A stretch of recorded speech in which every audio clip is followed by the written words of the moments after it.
Hello and welcome to the video. In this video I want to take a look at a version of the Taranis X9D radio, a special edition version put together in conjunction with Mr. Steele. Now Mr. Steele is one of the personalities of the hobby. I'm sure you're already aware of him. If it isn't, then go and have a look at his channel. And FrSky have produced a limited run of 500 radios with some extra bells and whistles. And I've had a couple of subscribers get in touch asking me to get hold of one of these radios to have a look at what's actually different, because the price of this is significantly more than the standard radios. So if you want a real basic version of the Taranis X9D Plus without the M9 gimbals, which I'd recommend you get now anyway, you can pay as little as about £146. If you want a version that's another special edition that has all the different cases on it, you can pay up to £192. But this particular version is a whopping 260 quid. So what are you getting for the extra 70 odd pounds? So the first thing you notice when you open the case, and this one comes in a really nice case which is going to make it handy transport, is the colour. Now this is called Corsair Blue. I've heard it described as grey, I've heard it described as blue, really kind of depends on the light. All of the switches are covered in these little black boots, and none of the stickers or the decals are applied. The antenna is removable, so you can change it, and on the back you have the number of the radio, which number in the 500 series you've got, and underneath it comes with the standard battery that you get in these things, so nothing particularly smart there.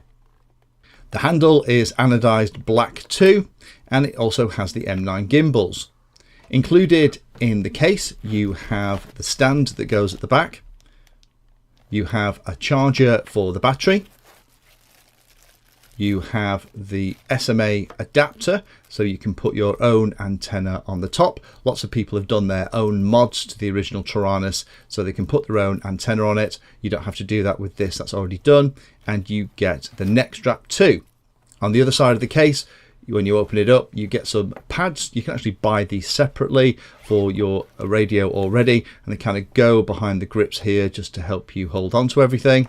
You have the warranty paperwork and some additional pieces on the changes on this particular radio. You get a sticker sheet, and then you actually get the stickers that go on the radio. And this is how mine came. None of these stickers were actually applied at all. So it's up to me to decide whether I want them on the radio. So this is the sticker that goes above the speaker in the middle. Then you've got the two stickers that go either side around the potentiometers and switches. So to put these on, unfortunately, you're going to have to undo all of the bolts to get this behind it. I'm guessing if you're buying this radio, then you kind of know already what the switches are going to be, but I'm a little bit disappointed that those stickers aren't already on, because putting them on isn't a trivial thing. Powering it on, you get the blue screen. You'll notice that the text on the front of the radio is also slightly different, and you'll notice we have Mr. Steele's moustache above the screen as well. So this does look very different from a standard radio. If we scroll through and see what's on here already, there's an SD card inside, fully loaded with all the settings. Unfortunately, the date isn't set on the radio, but if we check out the version of OpenTX, we'll see that it's 2.2.1. So it's pretty up to date with the stuff that's on here. So I think it's worthwhile me grabbing my original X9D Plus. We installed the gimbals into this radio and upgraded them, and this is my radio that's now been with me for the best part of 3 years and is still going strong. So how much of a difference in feel is there between the different switches on these individual radios? Because the M9 gimbals are the same. Again, we've got that black anodized hardware for the sticks. You can see here the reason that mine's got an extra control at the top is because I installed that 6-position switch for APMs and things. Obviously no stickers on the top of the special edition, as we already talked about.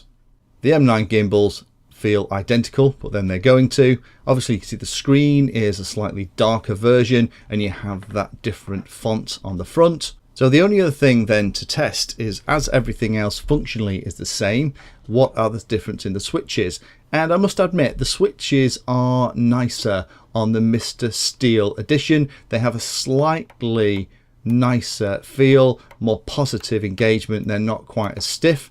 And the rotary switches are nice too. But to be honest, the switches on the original radio work brilliantly, and these have been serving me flawlessly for the past 3 years. So I'm guessing whether or not you think the extra £70 is going to boil down to a handful of things. Are you a fan of Mr. Steele? Do you want a radio that's a little bit different from everyone else at the flying field that's only got 500 in the world? I think you're going to have to be somebody that likes this particular colour. I'm not a massive fan, and the upgraded switches and controls are very nice too. I like the fact it's coming with SD card. It's already loaded with the latest version of OpenTX, and all of the contents on the SD card are ready. So in terms of setting it up and getting it working with things like Crossfire, S6Rs and all that stuff is going to be straightforward too. You can buy the little silicone covers from electronic stores for the switches if what you really want to do, and personally I'd probably get the standard radio and then save the extra 70 quid and go and get it plastic coated into something very unique, so the radio is not one of 500 but one of one. If you found that video useful or like the content, then please hit the like and subscribe button down below. If you want to go the extra step, you can become a Patreon of the Painless 360 channel and help provide support for what I do here. All the videos created here are put into playlists, so if you're interested in a particular topic, have a look at the playlist, and they all are organised in there to make them easier to use. If you're not sure if there's a video for your particular problem or topic you want to know more about, then add Painless 360 to the Google search term that you're interested in, and that should find the video, article or content about the particular thing that you're interested in having a look at.